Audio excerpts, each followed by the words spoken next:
Quiero compartir con ustedes del capítulo 9 de Marcos, el verso 38 al 40. Marcos, capítulo 9, verso 38 al 40. Y quiero que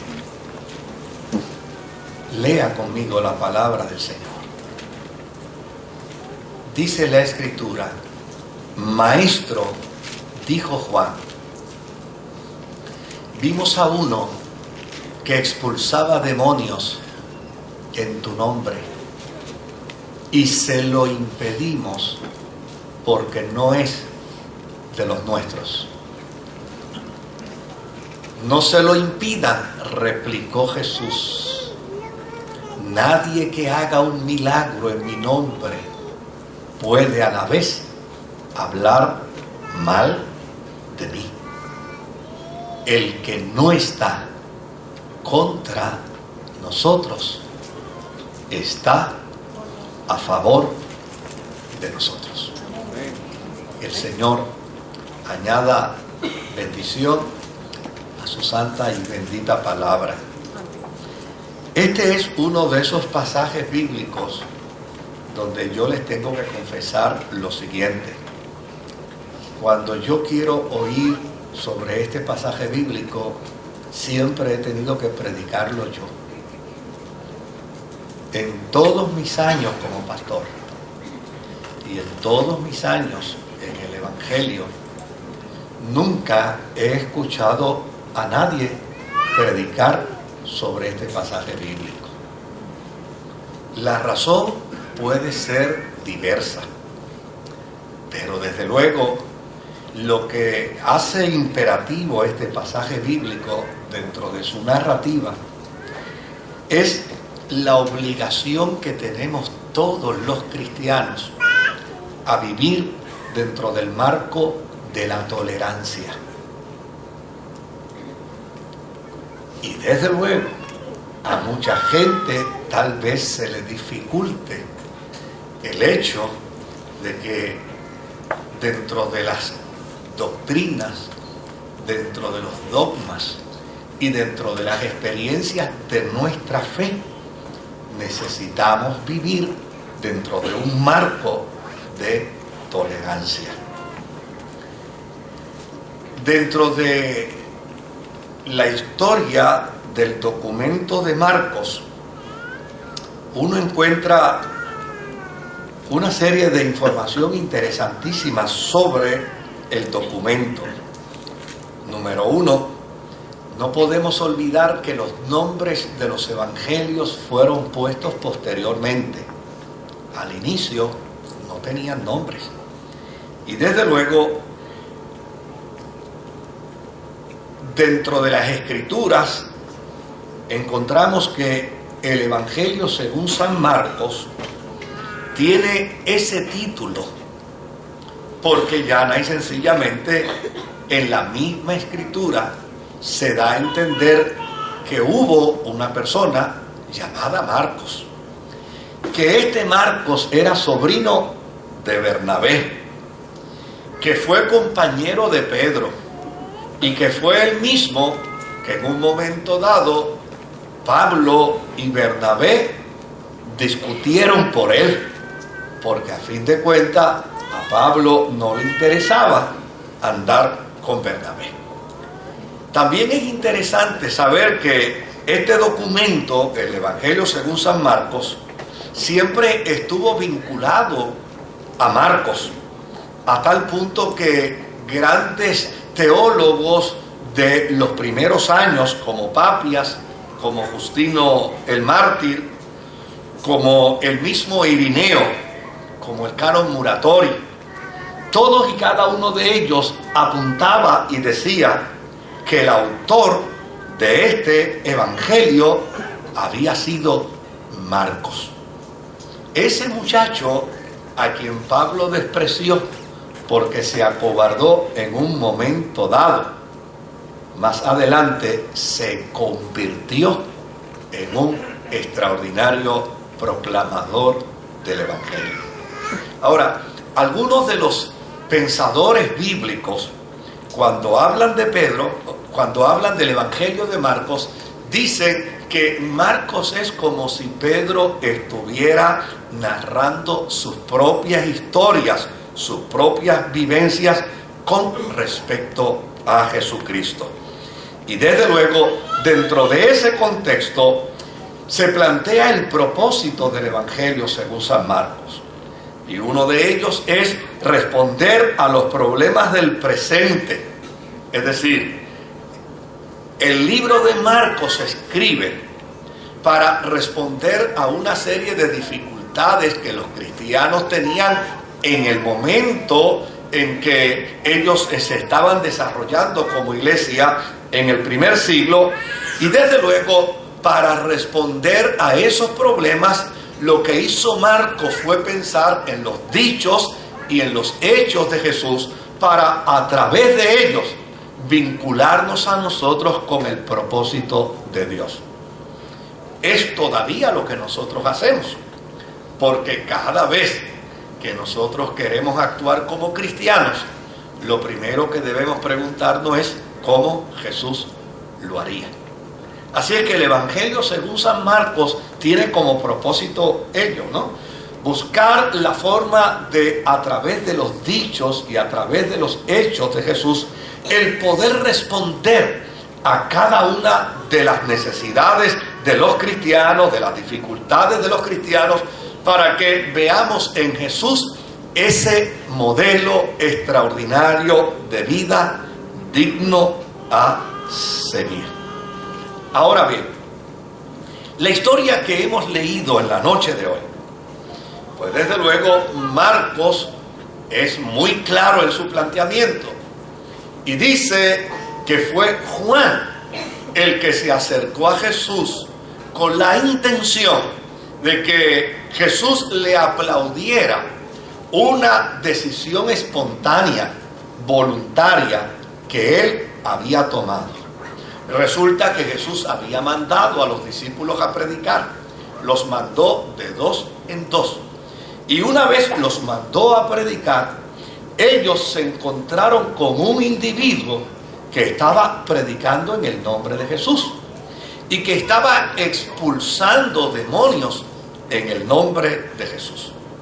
Y desde luego es como resultado de esa historia que Marcos presenta que hay una gran enseñanza para los cristianos del año 70 después de Cristo, para los cristianos del primer siglo, del segundo siglo, del cuarto, del quinto, y todavía esa gran enseñanza sirve para los cristianos del siglo XXI. Es una lección de tolerancia, porque plantea que el respeto y la consideración hacia las opiniones o prácticas de los demás debe ser una conducta cristiana. Es decir, yo puedo como creyente tener mi propia posición desde el punto de vista teológico y puedo como cristiano defender mi posición desde el punto de vista teológico y puedo argumentar sobre lo que creo y puedo con fuerza no solamente argumentar, sino defender las cosas que yo creo. Pero lo que yo no puedo hacer es desarrollar una postura de intolerancia hacia la forma y manera como creen los demás. A mí me llama la atención cómo funcionamos a veces dentro del cristianismo. Por ejemplo, en Puerto Rico hay religiones que están expuestas a través de los chinos. Los orientales se reúnen para practicar su religión. Y también en Puerto Rico los japoneses se reúnen para practicar su religión. Y los indios también se reúnen para practicar su religión. Los judíos también en Puerto Rico se reúnen para practicar su religión. Y los musulmanes, de hecho, Puerto Rico tiene actualmente como unas 11 mezquitas en toda la isla, donde los musulmanes se reúnen para practicar su religión. Sin embargo, una de las cosas que yo observo es que hay una palabra en el campo religioso que se llama apologética. La apologética no es una mala palabra. Apologética lo que quiere decir es la capacidad de defender lo que uno cree, ¿verdad? Sin embargo, esos proyectos religiosos de todas estas denominaciones pasan por encima y a veces hasta inadvertida por parte de los cristianos. Por ejemplo, yo no he escuchado mucho a cristianos contrastar la posición cristiana con respecto a la religión musulmana, ni contrastar la posición cristiana con respecto a la religión de los chinos. Pero sin embargo, descubro que la inmensa mayoría de las discusiones en el foro religioso, por lo general, donde se dan, es en el contexto de los cristianos. Somos los cristianos los más que nos atacamos.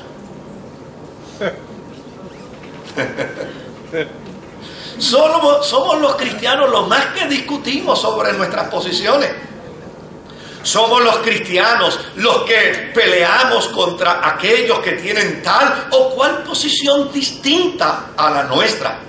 Y con toda honradez, no hemos sido llamados a pelearnos con nadie. Pero a fin de cuentas, ¿por qué pelearnos con aquellos que están bajo la sombrilla del cristianismo? ¿Por qué enviar saetas a aquellos que tienen a Jesucristo como el Señor y como el Salvador de sus vidas? Desde luego, ¿qué es lo que yo debo hacer desde el punto de vista de la experiencia de mi fe? ¿Qué es lo que yo debo hacer desde el punto de vista de lo que yo creo?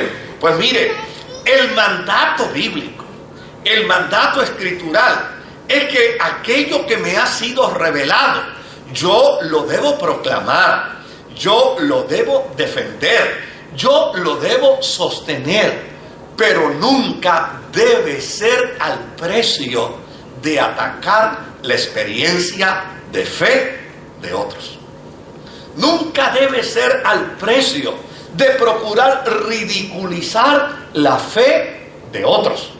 Nunca debe ser al precio de provocar en la vida de otros una experiencia de dolor por cuanto no creen como yo creo, por cuanto no practican lo que yo practico.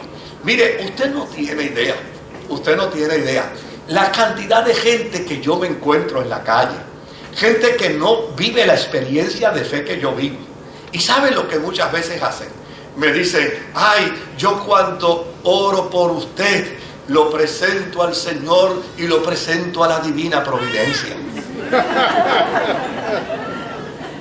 Y yo se lo encomiendo, y por ahí empiezan a encomendarme pues a todo lo que dentro del marco de su experiencia ellos creen.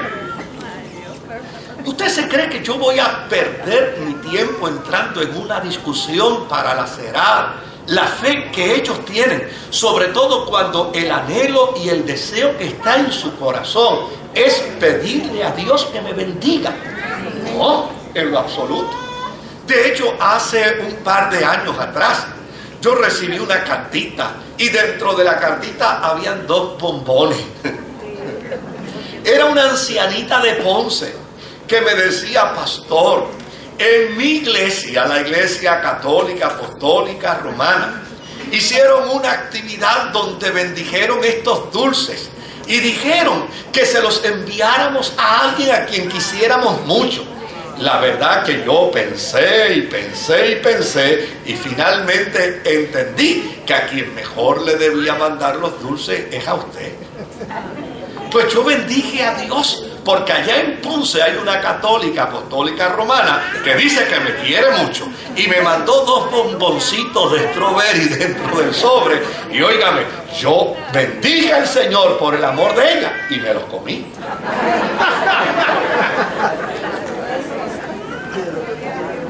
Hace unos años atrás yo recibí una carta. Mire qué cosa interesante. Yo recibí una carta. Cuando la leí estaba el nombre del remitente y luego decía Murcia, España. Murcia, España. Wow, qué lejos. Cuando abrí la carta, dentro de la carta había una ofrenda de 20 euros. 20 euros, tal vez unos $26. Pero allí estaba esa ofrenda. ¿Sabe lo que me agudizó el corazón emocionalmente? Lo que la carta decía. Mire lo que la carta decía. Yo soy el párroco de la Iglesia Católica de la ciudad de Murcia y he descubierto que al otro lado del río también predican la verdad del Evangelio. Óigame, cuando yo leí aquella carta, yo me impresioné, yo me impacté, yo bendije al Señor, porque obviamente si algo nos falta a nosotros los cristianos es vivir dentro del marco de un sentido profundo de tolerancia. Mire,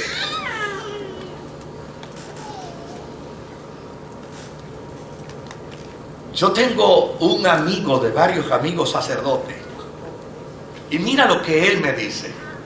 Él me dice, el enemigo más grande que tiene la Iglesia Católica en Puerto Rico eres tú. Yo le digo, chico, pero ¿cómo tú me vas a decir una cosa como esa? Me dice, sí, tú eres el enemigo más grande.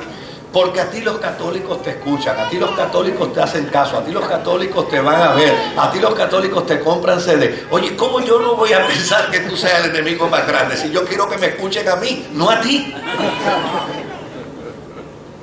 El sentido de tolerancia es algo que nosotros los cristianos necesitamos desarrollar. Ahora, fíjese lo que les dije al principio. Les dije que las historias que Marcos cuenta sobre Jesús, los milagros que Marcos cuenta sobre Jesús, es precisamente para traer a la vida de los cristianos una reflexión clara de cuál debe ser nuestro proceder en el peregrinar de la vida cristiana. En el tiempo de Jesús, mucha gente creía en los demonios. Desde luego, había una facción de la religión judía que no creía en los demonios. Esos eran los amigos escribas. Los amigos escribas no creían en la existencia de demonios. Pero los amigos fariseos, ellos sí creían en la existencia de los demonios. Y ellos sí creían que había que tener y desarrollar una capacidad para expulsar a los demonios. Pero ¿sabe cómo el fariseo entendía que se podía expulsar a los demonios? Los fariseos entendían que un endemoniado, un hombre o una mujer endemoniada, estaba poseído por una fuerza poderosa. Y esa fuerza poderosa le gobernaba, esa fuerza poderosa le regía la vida. Pero para expulsar esa fuerza poderosa que había en ese individuo que nosotros denominamos como demonio, era necesario buscar un nombre más poderoso que esa fuerza poderosa para expulsarlo. No sé si me hice entender en ese juego de palabras. Es decir, si el demonio se llamaba Juan Quintín, había que buscar a alguien más poderoso que Juan Quintín para decirle, compadre, váyase de ahí. Ahora, mire qué dato interesante. Marcos nos va a comunicar algo extraordinario. ¿Y qué nos va a comunicar? Que en el tiempo de Jesús ya había fariseos que se entendían exorcistas y habían descubierto que el nombre de Jesús era poderoso para expulsar los demonios. ¿A usted no le parece que eso es extraordinario? ¿A usted no le parece que en la mentalidad de la gente, ¿sabe algo? Aún en la mentalidad de la gente que practica ocultismo, ellos saben que el que está con nosotros es mayor que el que está a favor de ellos. Mire, usted no tiene idea las conversaciones que yo he tenido con gente que practica ocultismo. Me dicen, es que ustedes tienen una cosa tan extraordinaria. Es que ustedes tienen un poder tan grande. Mire, yo he tenido la oportunidad de llegar a un lugar donde van a investir a una persona con estos procesos religiosos del ocultismo. ¿Y sabe qué han decidido? Han decidido no hacerlo porque dicen, la presencia de este que está aquí interrumpe nuestro proceso. Y cuando ellos han ido, yo me he ganado a la persona para Jesucristo. Eso es lo que nos quiere comunicar Marcos dentro de esta historia. Lo que Marcos quiere comunicarnos a nosotros es algo extraordinario. Es que la sociedad religiosa de su tiempo reconocía lo que los pentecostales cantamos hoy. No hay otro nombre, sobre todo nombre. Ese es el nombre poderoso de Jesús. Eso es lo que ellos nos quieren comunicar, que ante el nombre de Jesús se dobla toda rodilla de lo que está arriba en el cielo, debajo de la tierra, por debajo de las aguas, y toda lengua tiene que confesar que Jesucristo es el Señor para la gloria de Dios Padre. Desde luego, los discípulos todavía no habían aprendido esto. Los discípulos entendieron que el evangelio era una cuestión de patrimonio personal. Ellos entendieron que el evangelio era una cuestión solamente de un grupito. Ese es el gran problema que tenemos. ¿Sabe por qué el cristianismo no ha avanzado más? Porque cada vez nos creemos más islas.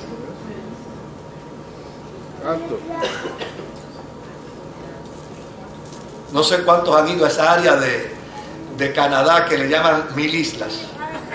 Cuando yo he ido por allí, digo, aquí está la más digna representación del pensamiento cristiano, cada cual en su islita, separado.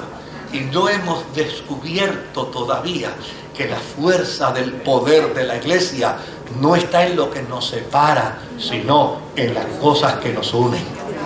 Amén. ¿Se da cuenta por qué yo no he escuchado a nadie predicar sobre esto?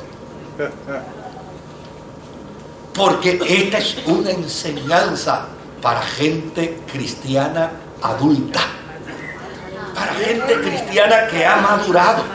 Porque déjeme decirle algo, todo hombre tiene derecho a sus pensamientos y todo ser humano tiene derecho a llegar a sus propias conclusiones. Y nosotros tenemos la obligación de respetar las conclusiones a las que otros llegan. Ahora, ¿cuándo es que yo debo asumir una postura de defensa de mi fe?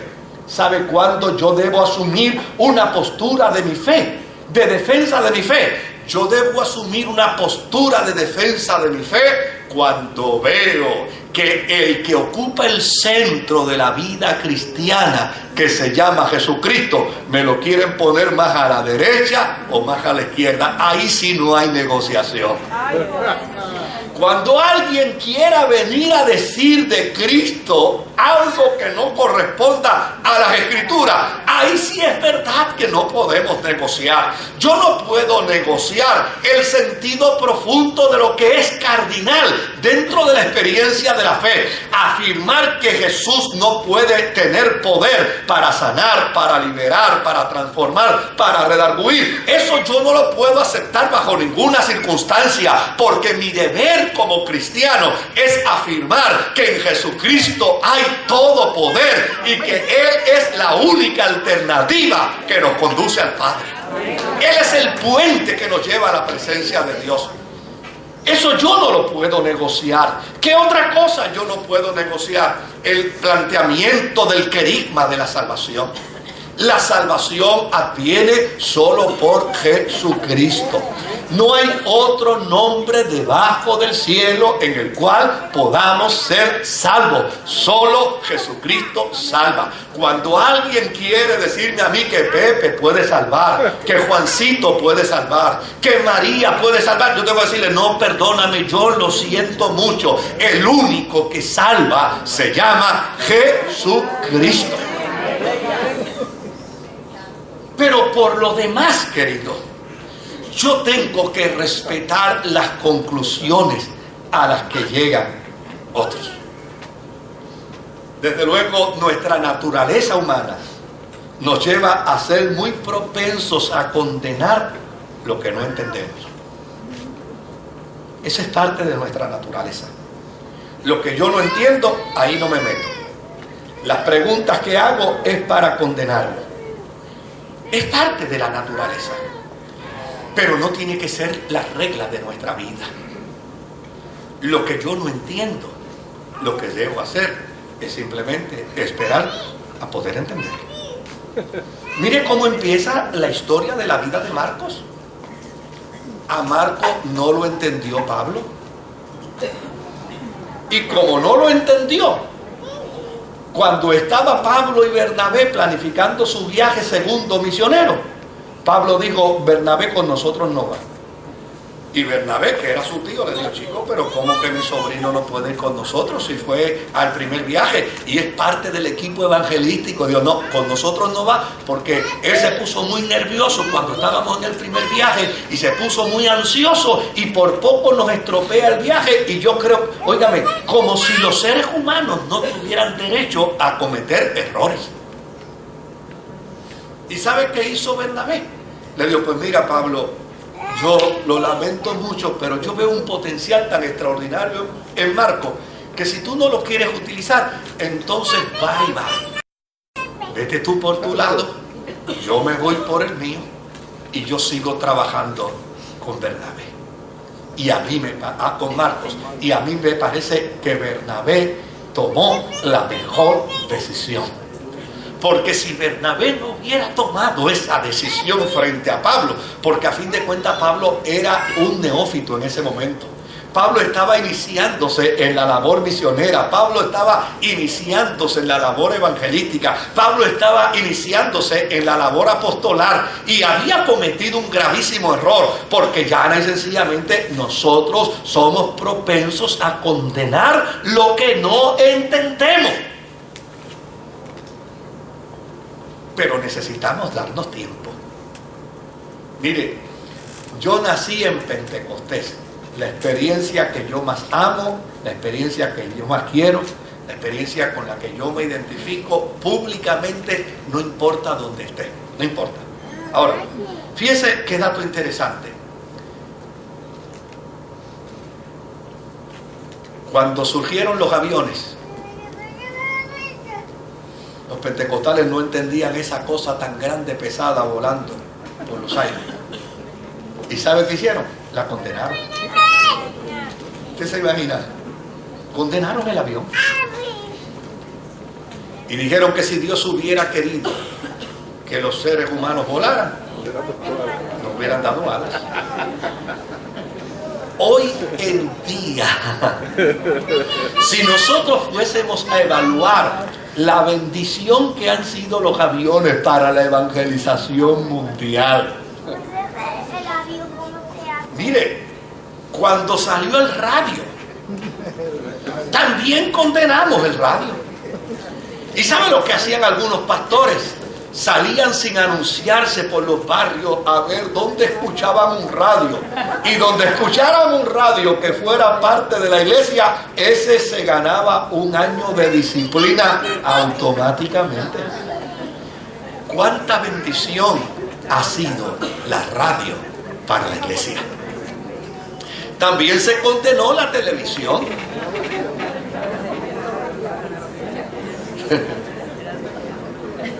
Y aquí se dieron campañas multitudinarias donde le decían a la gente: traigan los televisores que los vamos a desbaratar aquí. Y con un marrón rompían los televisores. Óigame, de cuánta bendición ha sido la televisión. Y también fuimos propensos, ¿sabe qué?, a condenar el internet. Y fuimos propensos a condenar como dice arriba, el Facebook. Y también lo condenamos. Y hubo cantidad de gente que me dijo: pastor, que hicieron una página. Sí, la hicimos. Ay, pero metido ahí entre... Óigame, usted no tiene idea de cuánta gente escribe para decirnos cuán bendecidos son por el Señor a través de esta experiencia. Ahorita yo estaba mirando en mi celular el culto de adoración. Óigame, ¿y sabe qué vi? Había 74 personas conectadas a través de la internet disfrutando este culto.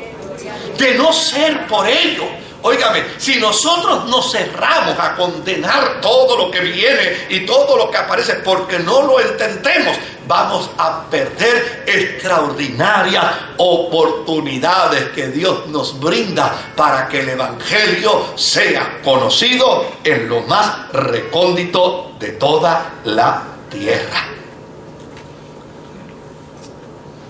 El otro problema que nosotros tenemos es que no podemos creer que la verdad absoluta es de nuestra propiedad. Nadie puede abarcar toda la verdad. Nadie puede abarcar toda la verdad. Porque la verdad es una. Y la verdad es Jesucristo. La verdad es Dios. Y ¿sabe lo que dice la Escritura? Que el que tiene a Jesucristo tiene la vida.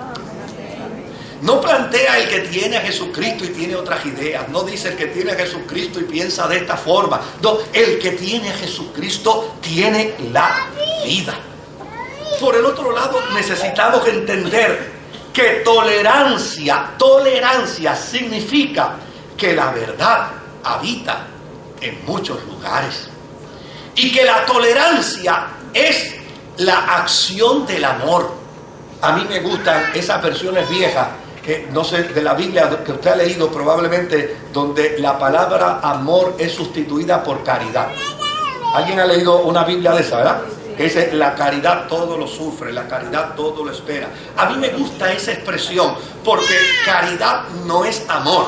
Caridad es la acción del amor. Es decir, yo puedo decir que amo, pero yo no demostraré mi amor hasta que no lo evidencie con caridad.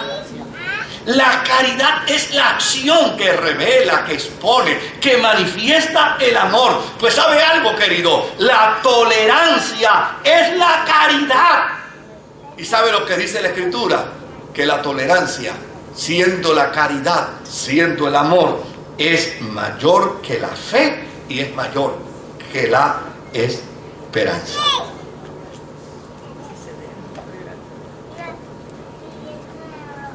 Se dice que Voltaire cada rato se encontraba con su rival de pensamientos y le decía: odio lo que dices, pero daría mi vida para defender tu derecho a decirlo. Esa es la tolerancia. Claro que nosotros necesitamos validar nuestra experiencia de fe. Bueno, llevo 35 años respondiendo a preguntas de la gente. Y cuando yo respondo a una pregunta de alguien, no se crea que todo el mundo aplaude. Hay algunos que me condenan. Hay algunos que me censuran. Hay algunos que no les gusta la respuesta que yo doy a otros. Y hay gente que muy bien me han detenido en el camino y me han dicho: óigame, pero ¿cómo a usted se le ocurrió decir? A usted le preguntaron que si esta gente de esta denominación se salva o no se salva. Y usted se atrevió a decir que usted no sabía. que usted no podía decir eso, que a usted no le compete decir quién se salva y quién no se salva. Pero ¿por qué usted no se atrevió a decir con claridad que el diablo se los va a llevar?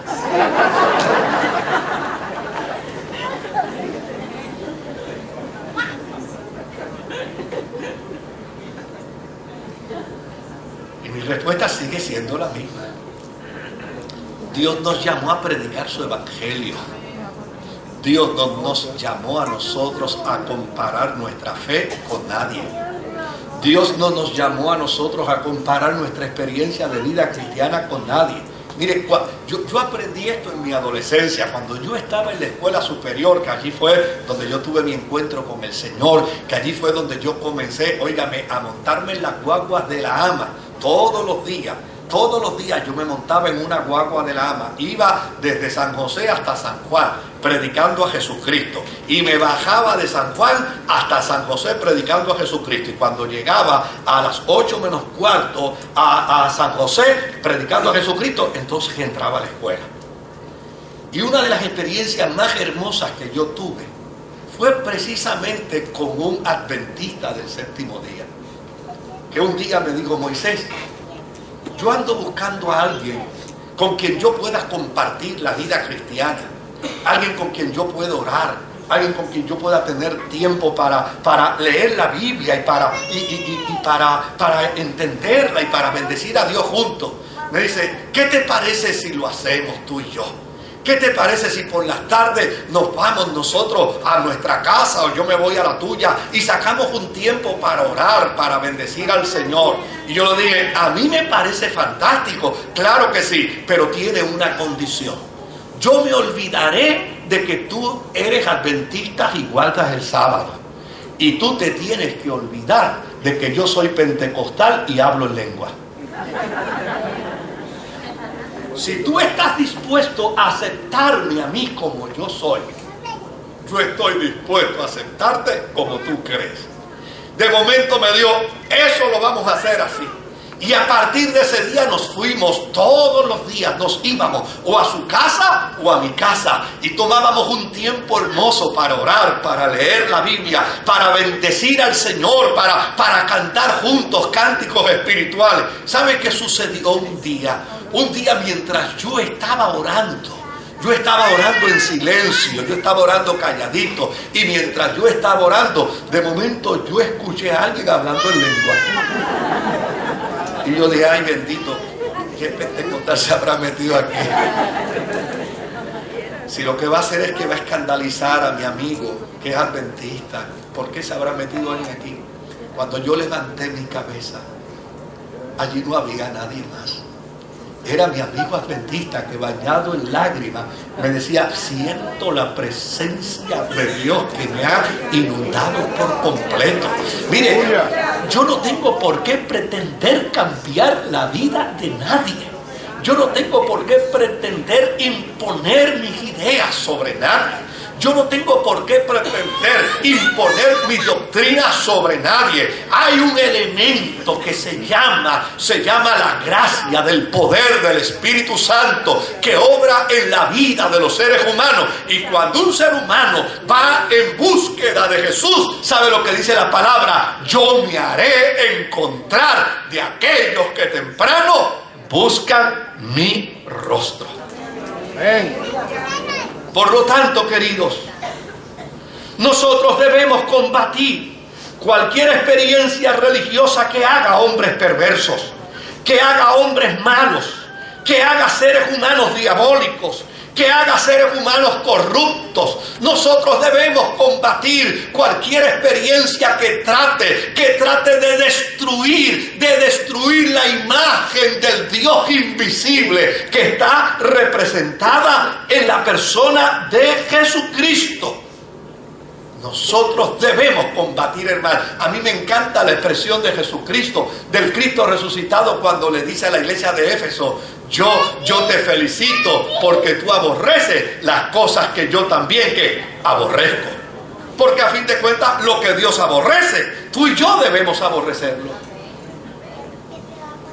Pero Jesús dice: el que no está en contra mía, conmigo es. el que no está en contra mía. Nadie que hable a favor de mí puede hacer daño a la causa del reino.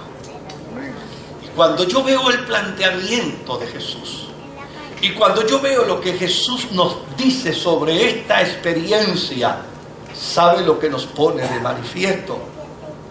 Nos pone de manifiesto que la cristiandad necesita, escuche bien, la cristiandad necesita romper con sus prejuicios para poder acercarnos más el corazón los unos de los otros. Se cuenta que un hombre poseía un anillo muy hermoso. Este anillo él lo había recibido de su tatarabuelo.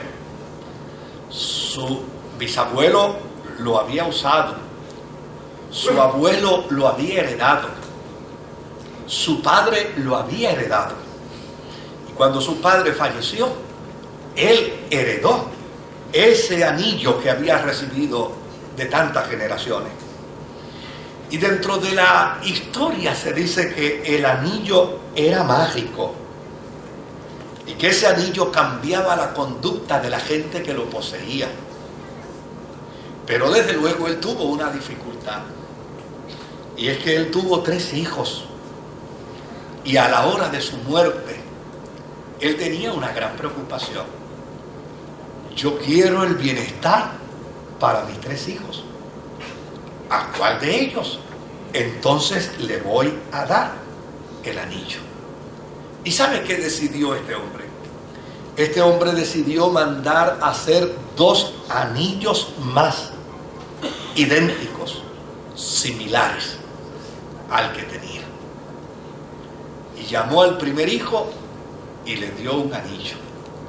Y en secreto llamó al segundo hijo y le dio: este anillo ha pasado de generación a generación y te lo voy a entregar a ti. Y llamó al tercer hijo y le dijo: hijo, este anillo yo lo he usado por toda una vida porque lo heredé de mi padre.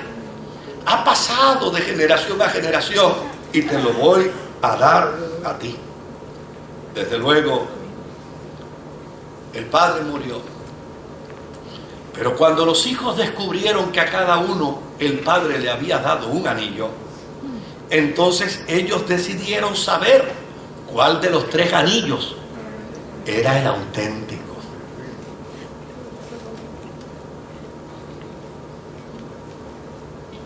¿Y sabe algo? Decidieron buscar a un sabio. Vamos entonces a buscar un sabio para ver cuál de nosotros 3 tiene el anillo auténtico.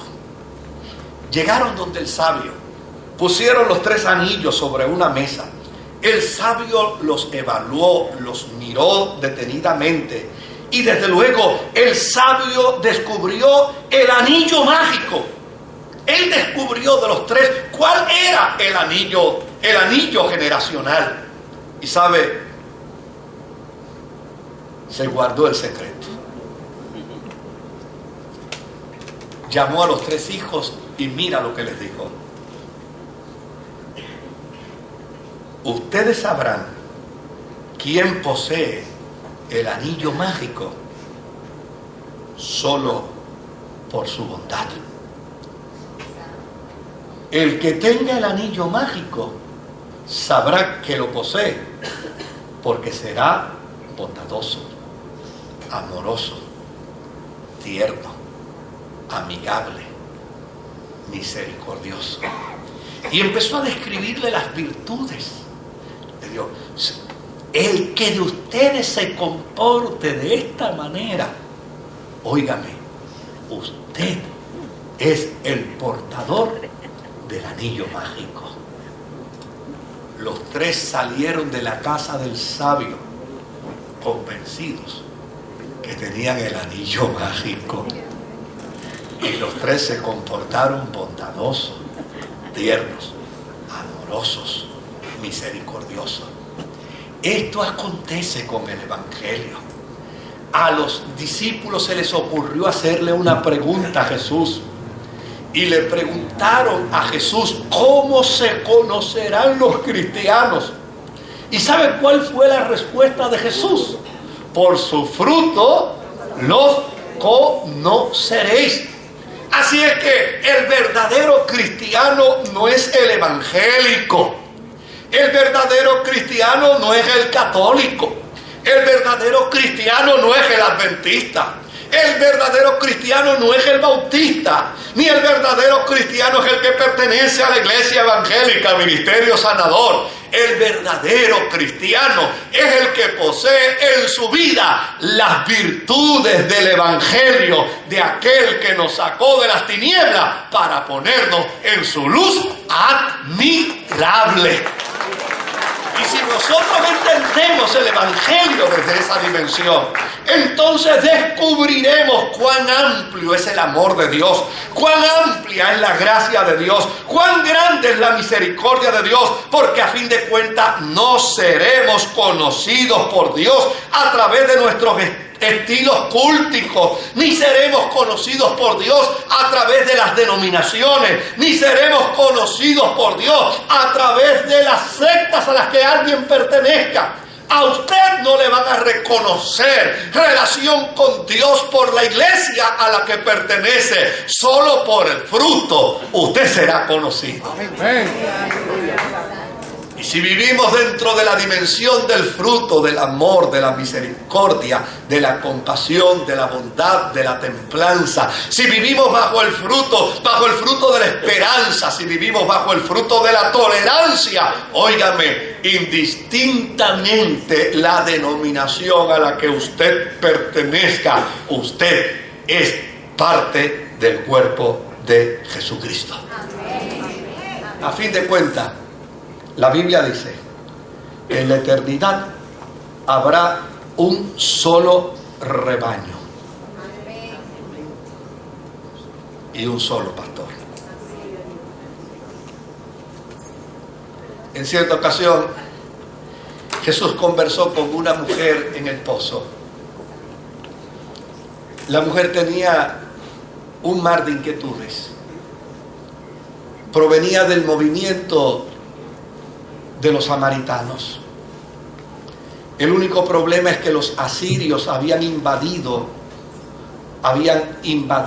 el norte de Israel, y que en aquella invasión los asirios contaminaron a 10 tribus de Israel, al punto de que esas tribus desaparecieron. Desde luego, cuando los asirios pusieron en libertad muchos años después a las tribus de Israel, ya no había un solo judío puro, no había una sola judía pura.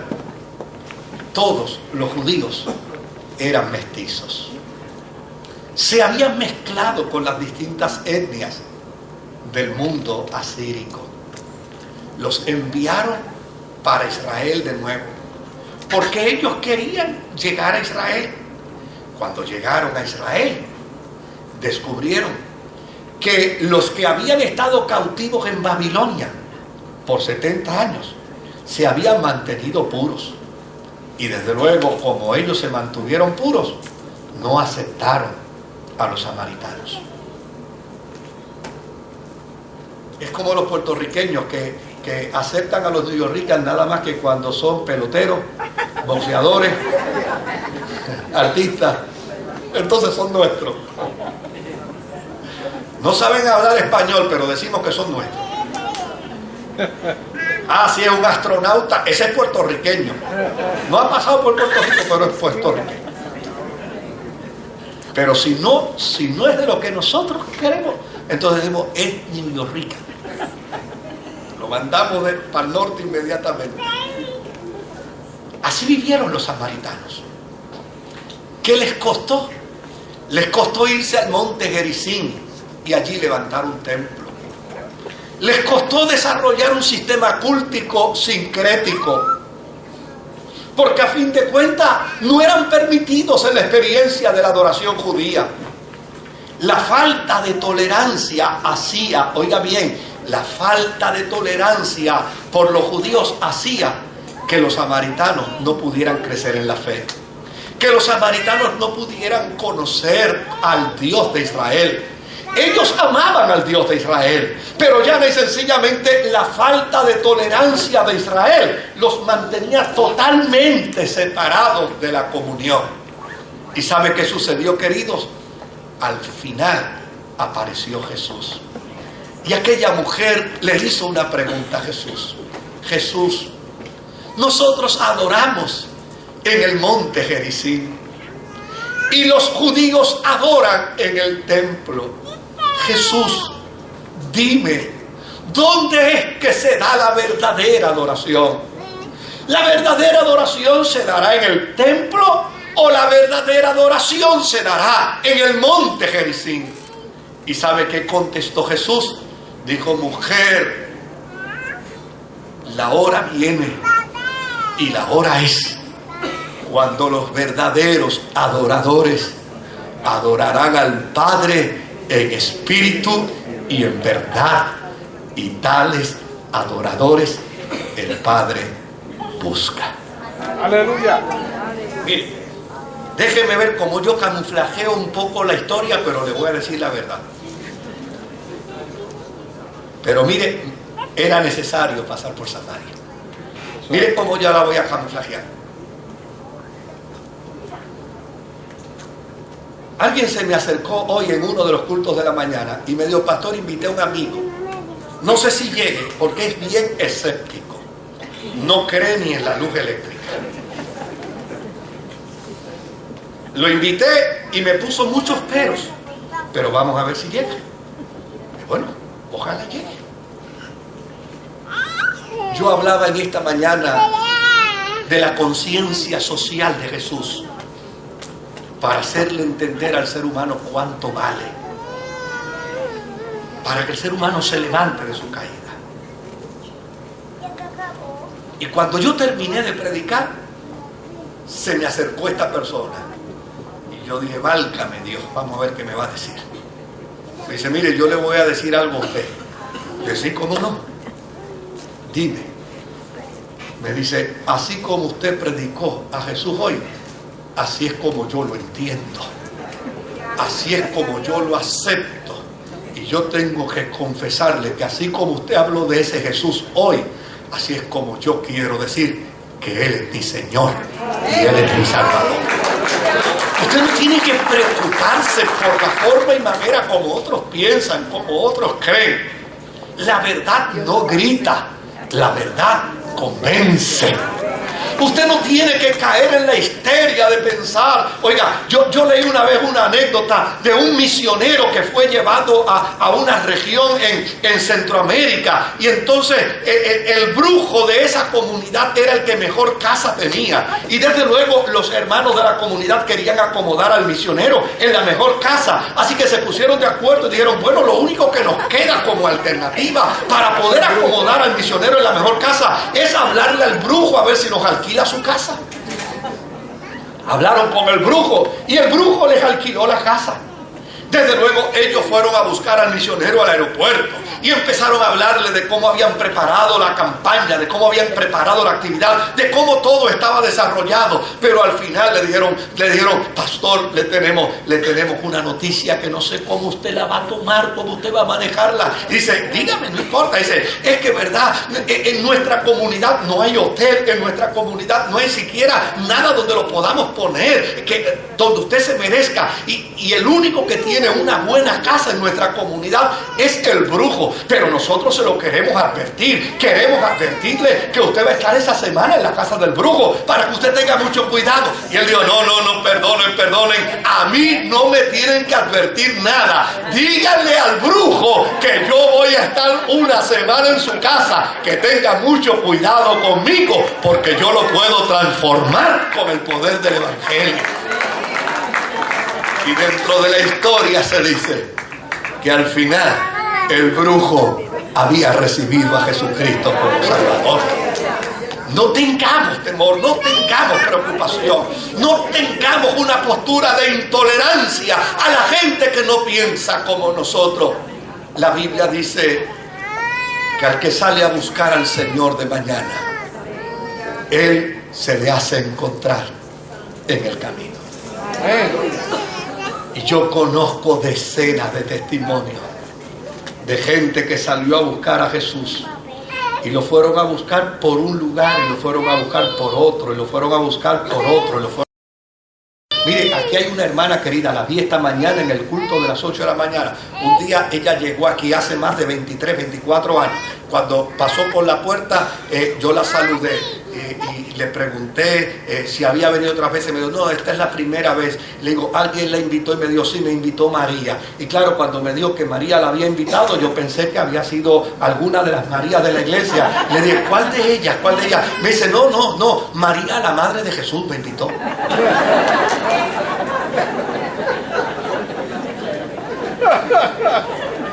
Y yo le dije, que ella la invitó. Me dice, sí, pastor, a mí me invitó María, la madre de Jesús. Y yo, pero ¿cómo es eso? Venga aquí, siéntese. Me fui por allí en una esquinita y me senté, explíqueme eso. Me dice, anoche yo tuve un sueño. Y en el sueño se me apareció María. Y ¿sabe qué me dijo? Ve a la iglesia evangélica Ministerio Sanador. Allí te encontrarás con Jesús. Y hace 23, 24 años, esta mañana estaba sentadita por aquella parte allí, adorando al Señor. Oiga, cuando yo llegue al cielo, yo le voy a decir, gracias, María, por